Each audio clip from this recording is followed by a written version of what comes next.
দুদিন পর ফলতায় নিহত মহিলার দগ্ধ যে মহিলার দেহ উদ্ধার হয়েছিল তার পরিচয় মিলল। নিহত মহিলার নাম মুসলিমা খাতুন। স্বামীর বিরুদ্ধেই পুড়িয়ে খুনের অভিযুক্ত স্বামী গোলাম, তাকেও গ্রেপ্তার করা হয়েছে। নকিবউদ্দিন গাজী আমাদের প্রতিনিধি রয়েছেন আমাদের সঙ্গে। নকিবউদ্দিন, কিভাবে এই মহিলার পরিচয় জানা গেল?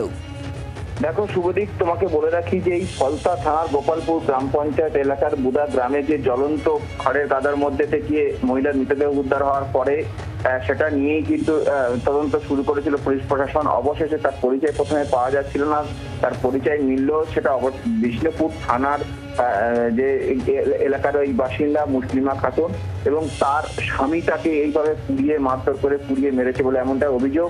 এবং এই খুনের ঘটনা ইতিমধ্যে গোলাম নামে একজনকে গ্রেপ্তার করেছে ফলতা থানার পুলিশ। তবে পুলিশ সূত্রে এবং পরিবার সূত্রে যেটা জানা যাচ্ছে, মঙ্গলবার দিন তাকে জিনিসপত্র কিছু কিনে দেবে বলে নিয়ে এসেছিল বাগারহাট থেকে বাইকে করে, এবং মঙ্গলবার দিন ওই রাতেই তাকে খড়ের গাদার মধ্যে পুড়িয়ে মারার অভিযোগ ওঠে এবং বুধবার দিন তার মৃতদেহ পাওয়া যায়। প্রথমে এই খবর তার পরিবারের লোক জানতে পারেনি। সংবাদ মাধ্যমের খবর দেখানোর পরেই তারা এইটা নিয়ে দেখে এবং এরপরেই কিন্তু তারা ফলতা থানাতে যোগাযোগ করে এবং তারপরেই গোটা বিষয়টা স্পষ্ট হয়, জানা যায় এই মহিলার মৃতার পরিচয়। নকিবউদ্দিন, তোমাকে ধন্যবাদ। মৃতার পরিজনরা তারা কি জানাচ্ছেন শোনাবো আপনাদের।